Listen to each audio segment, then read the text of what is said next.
It sends a very clear message that this type of activity will not be tolerated. Penalties are getting tougher for people who take part in illegal street racing and takeover events, both in Portland and across the state. Prosecutors are leaning on a state law aimed at cracking down. Senate Bill 615 took effect in 2023.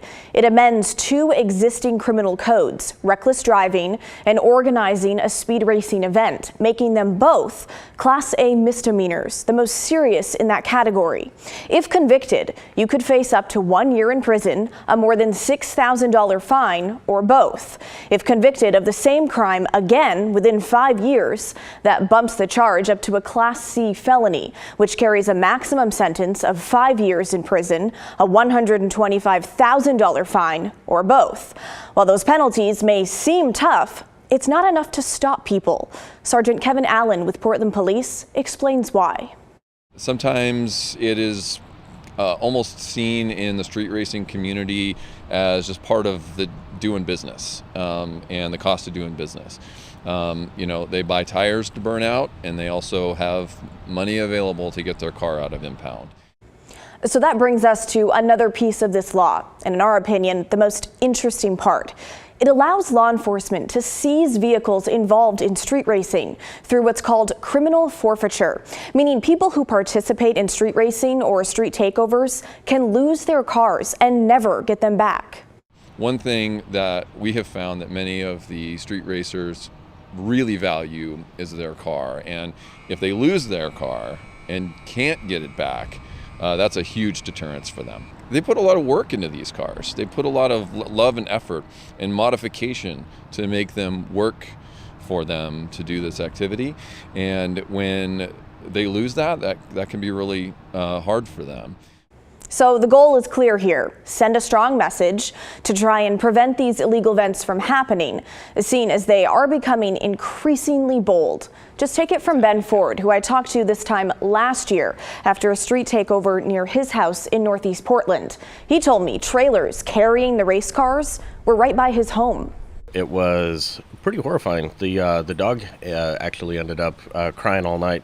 Very, very big engines where you can you can feel it in your chest. So basically how it works is when we make an arrest and it meets the criteria for street racing activity, reckless driving charges under state law, what we do is we provide them a form that essentially notifies them their car's been towed and the process of criminal forfeiture is beginning. From there, it's up to the district attorney. This week, we caught up with Multnomah County DA Nathan Vasquez, and here's how he plans to handle these cases. We're absolutely going to be forfeiting vehicles for people that engage in street racing, and we're going to be holding people accountable. Really, when we're talking about traffic fatalities, it's an area that is of particular concern of me, and I intend to make sure that this community is safe, and if that means stricter punishments for this type of behavior, then absolutely. All right, now we want to show you some never-before-seen drone video that Portland Police shared exclusively with the story team today. Take a look.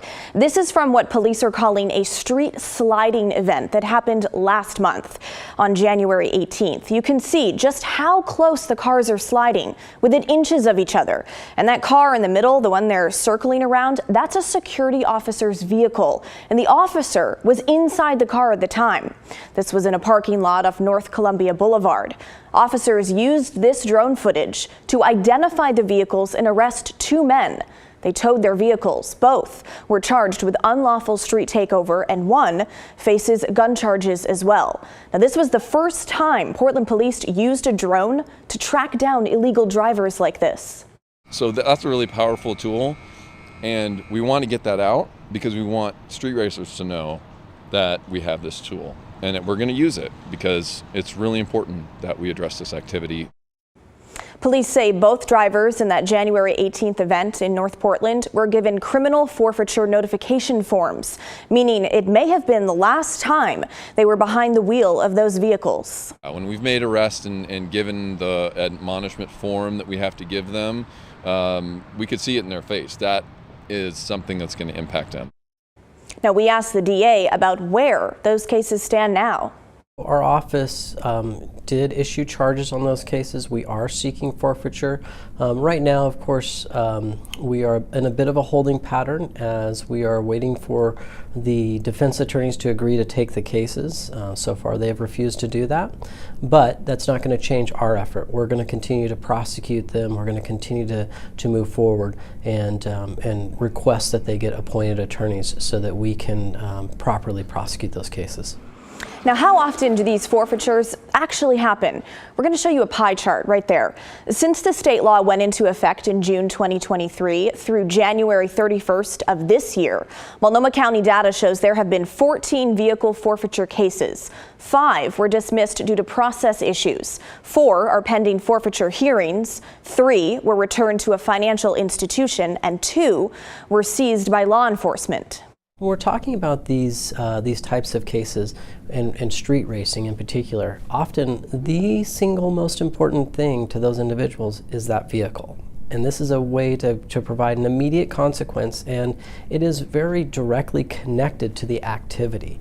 And also, it is a way to prohibit them from doing it again with that particular vehicle. And it's not just Portland. As recently as this past weekend, about 300 people took part in a street takeover in Salem.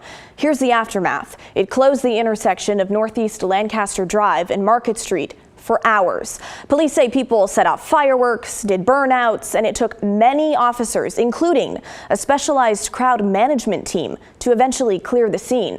We're told people threw water bottles and cans of beer at the Salem police cruisers. 5 people were arrested, all between the ages of 18 and 34, and 1 handgun was seized.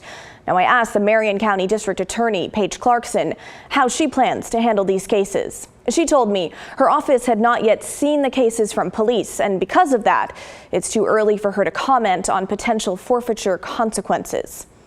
All right, so what do you think about taking the vehicles from people who are part of street races and takeovers? Is it the right move? Were you surprised at all with that pie chart from Multnomah County that we showed you regarding how many times it's been used in the past year and a half? Email us at thestory@kgw.com or call and leave a voicemail 503-226-5090.